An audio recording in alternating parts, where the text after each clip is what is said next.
Vamos a resolver un ejercicio de equilibrio químico. Escriba la expresión de la constante de equilibrio Kp para cada una de las siguientes reacciones según sea el caso. Para poder hallar nuestra constante de equilibrio necesitamos que las reacciones estén balanceadas y además sean reversibles.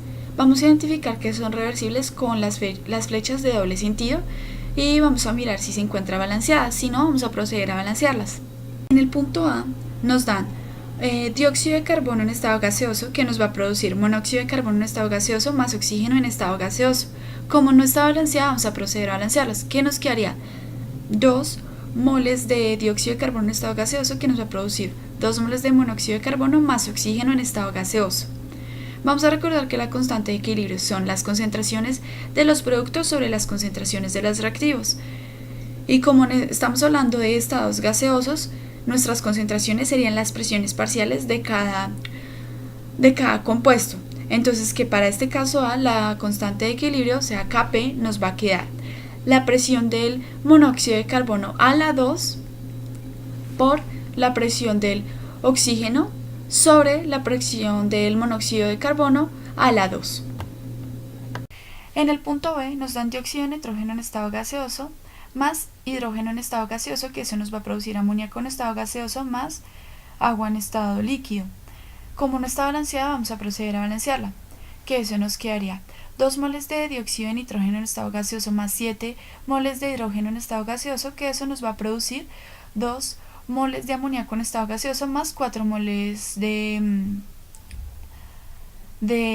agua en estado líquido. Para poder hallar nuestra constante de equilibrio, hay que recordar que entonces son las concentraciones de los productos sobre las concentraciones de los reactivos elevado por el coeficiente estequiométrico que esté acompañado a cada compuesto. Entonces la constante de equilibrio en este caso nos quedaría la presión del amoníaco elevado a la 2 sobre la presión del dióxido de nitrógeno a la 2 por la presión del hidrógeno a la 7.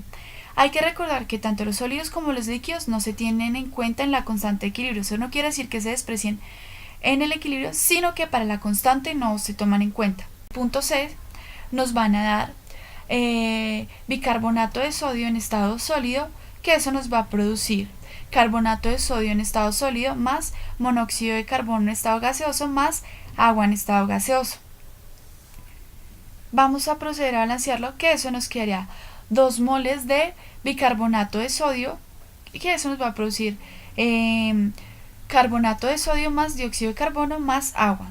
Nos va a quedar nuestra constante de equilibrio, la presión del dióxido de carbono por la presión del agua, ya que estos son los únicos que se encuentran en estado gaseoso y, como ya había dicho anteriormente, tanto los sólidos como los líquidos se desprecian.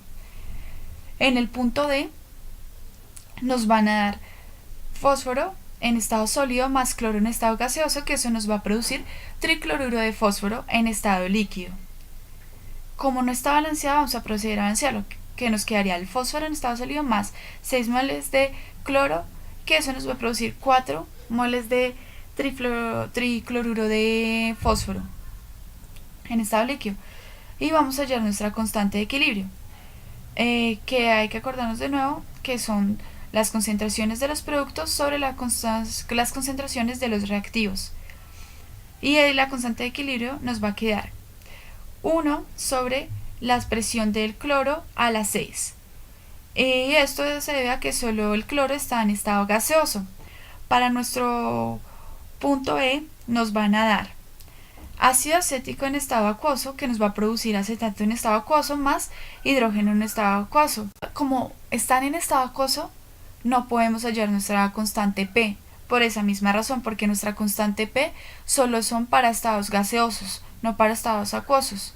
Entonces, por lo tanto, esta reacción no tiene constante de equilibrio P. En el punto F nos van a dar carbono en estado sólido más dióxido de carbono en estado gaseoso, que eso nos va a producir monóxido de carbono en estado gaseoso. Como no está balanceado, vamos a proceder a balancearlo, que nos quedaría carbono en estado sólido más dióxido de carbono en estado gaseoso, que eso nos va a producir 2 moles de monóxido de carbono en estado gaseoso. Y para nuestra constante P nos quedaría la concentración, que en este caso sería la presión del monóxido de carbono a la 2 sobre la presión del dióxido de carbono.